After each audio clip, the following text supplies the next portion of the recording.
guys, we got this Tuivasa and Rozenstruik fight. I mean, what am I going to be Nostradamus here and predict which one of these big heavy men is going to fall? I think they're going to go out there and swing. You got a guy in Tai Tuivasa who's been on very hard times, right? If we just look at Tai Tuivasa's recent run in the UFC, he has lost 4 fights in a row. He got finished by Marcin Tybura in the first round. He got finished by Alexander Volkov in the second round. He got finished by Sergey Pavlovich in the first round. He got finished by Cyril Gane in the third round.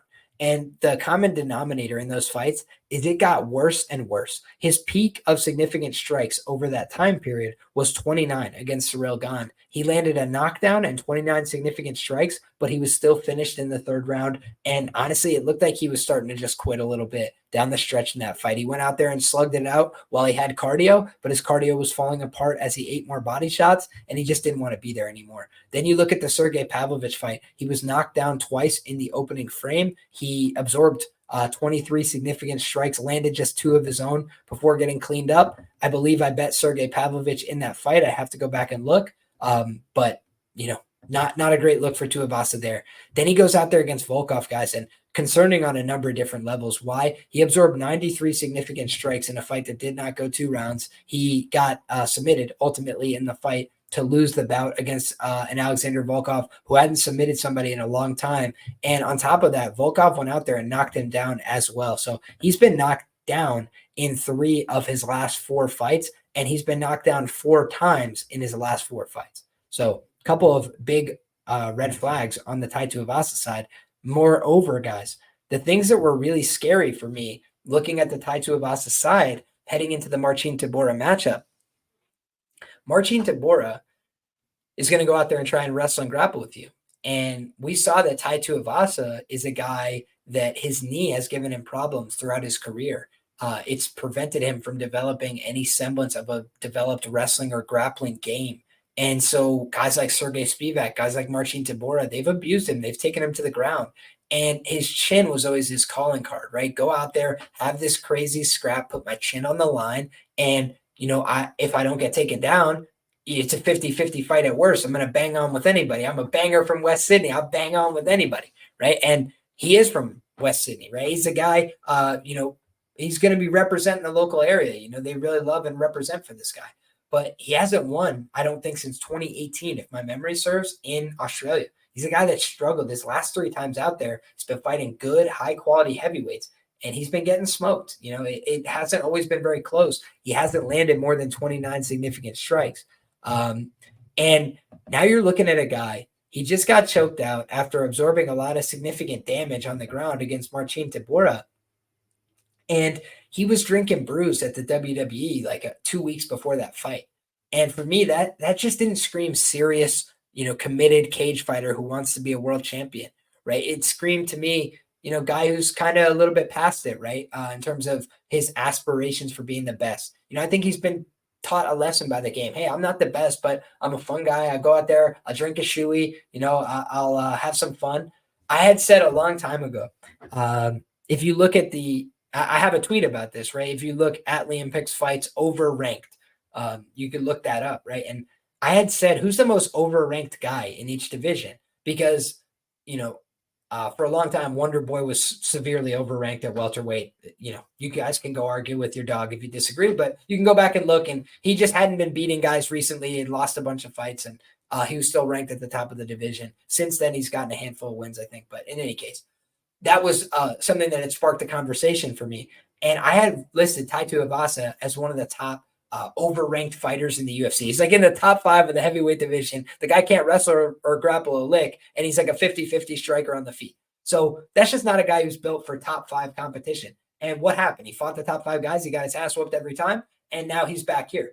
But that's why this is a much more winnable potential fight for a guy like Tuivasa, because Jairzinho Rozenstruik is also a guy who's been turned away by the upper echelon of the division. Want some examples? I've got plenty. First and foremost, Jailton Almeida, 4 takedowns, no significant strikes absorbed.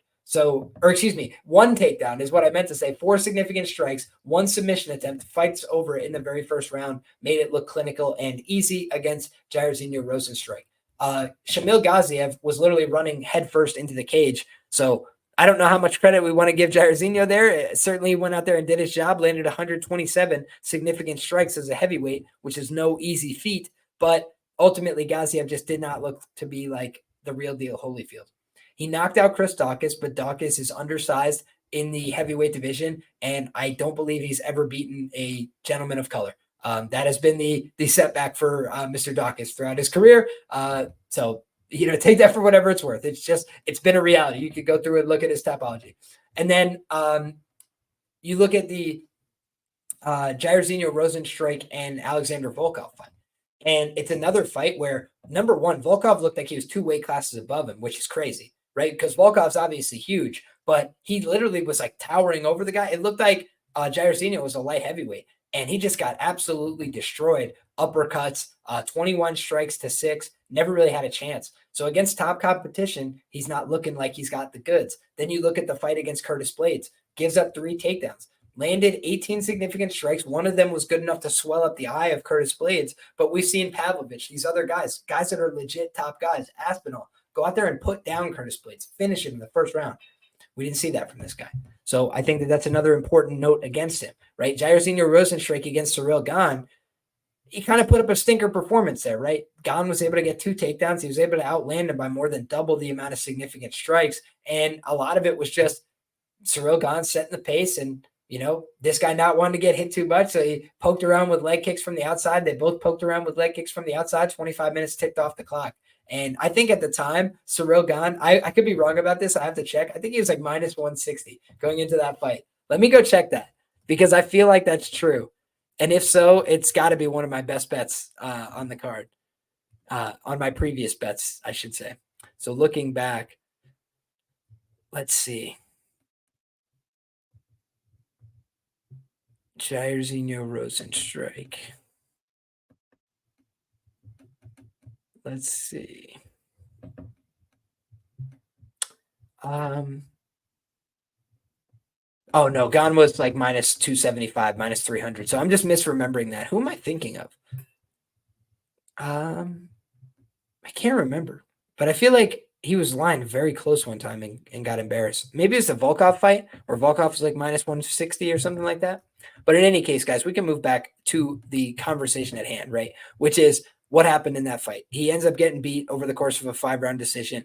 He had the fight with Francis Ngannou. He gets knocked out, in comical fashion early. So Rozenstruik's not a bad fighter, but he's pretty limited, right? He's not a great wrestler. He's not a great grappler. He's mostly a guy who likes to go out there, throw low kicks, throw that lead left hook, and if it hits you, you die. And if it doesn't, he's probably not going to win the fight. And he doesn't throw that many committed combinations.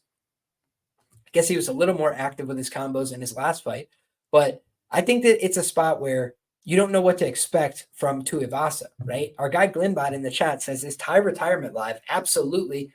He has a brother-in-law who just retired from the UFC that he's his business partner, that was fighting Vitor Petrino. If you remember that fight, Tyson Pedro, Drink West, I believe is the name of the company. They run it together. So he's lost 3 times in a row in, Perth, Western Australia. And it is the kind of place where you could go retire, right? Ty's level of competition has been crazy. Bro is in way over his head. Absolutely true. Dude, Gane was good odds like that for Spivak as well. Yeah, that's fair. That's fair note. Good point. So I think that when you look at this spot, you've got the odds screen right now. Let's see what the best available price is. We've got a guy in Jairzinho, Bigi Boy Rozenstruik. He's got a great nickname. He's coming in a minus 213 favorite on Pinnacle compared to a plus 190, the comeback on Circa for Tai Tuivasa. Now, I'm going to say something that you guys may not like, but I think that the side in this fight is Tai Tuivasa. And I think the reason that the side is Tai Tuivasa is because when you have 2 guys that are probably going to go out there and just trade strikes at heavyweight, plus 190 is typically the side I'd like to be on, because Jairzinho doesn't have a lights out chin. He's been stopped before. And I think that on the other side, Tai doesn't have a lights out chin like he used to. He used to have a better chin. I think he used to be a little bit better conditioned for these fights, which attributes to having a better chin and better durability, better recoverability. So I think right now both guys are going to go out there and try and swing it out in round one. And I don't think that either one of them is very likely to want to continue it if the fight's gone into round two for very much longer than a minute or two. So it just seems to me like Jairzinho probably a little bit better conditioned athlete. So maybe he should be a deserved favorite for that reason, minus 150. Minus 160. But I just don't see how you justify a huge price like this when Jairzinho's best attribute is he's going to go out there and throw punches, and that offers up counter opportunities for a guy like Tai Tuivasa who's going to throw counter punches. That's what he likes to do. He likes to go out there and throw. He's not afraid to take risks. He's not afraid to get hit. So he might get flatlined with that lead left hand. Looking at the best available price for the over-under as well, I think that's interesting. The over-under is set to minus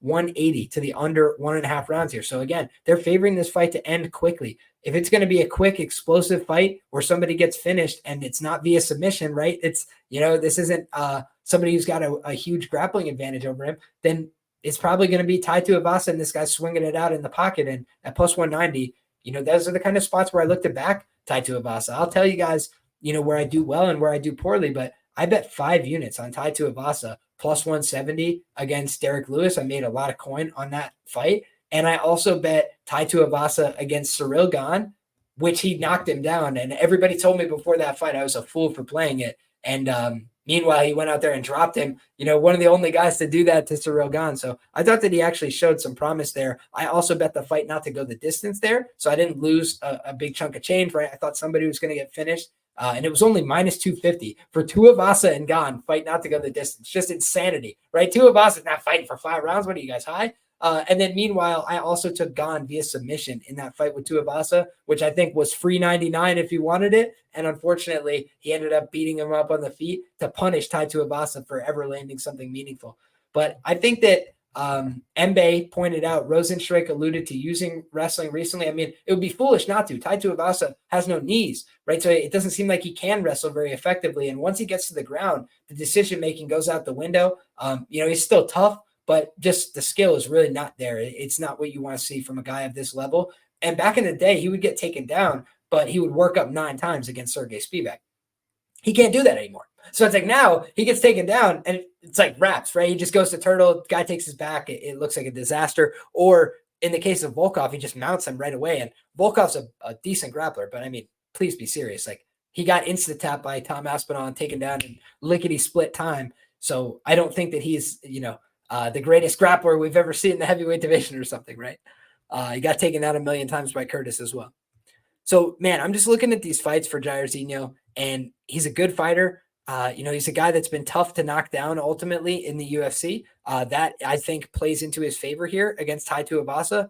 The only guy to ever knock him down is Francis Ngannou. So definitely a feather in his cap, but we've seen him grounded. We've seen him taken down in the past. And Volkov, standing TKO, just put him out on the feet. We know that this guy, Tai Tuivasa, has got pretty good knees. He's got pretty good elbows. He's got pretty good short hooks. Any of those things can knock this guy out, I believe. And I think on the contrary, Tai Tuivasa just doesn't have the same, heart that he once did for the game. And I think that if he's getting cracked in the pocket, he's probably just going to take a knee and be done with it. So I think I favor the under. I favor Tuivasa as the money line side on gut instincts. And I'll look into it more and tell you guys what I think on Bets and Banter a little bit later in the week.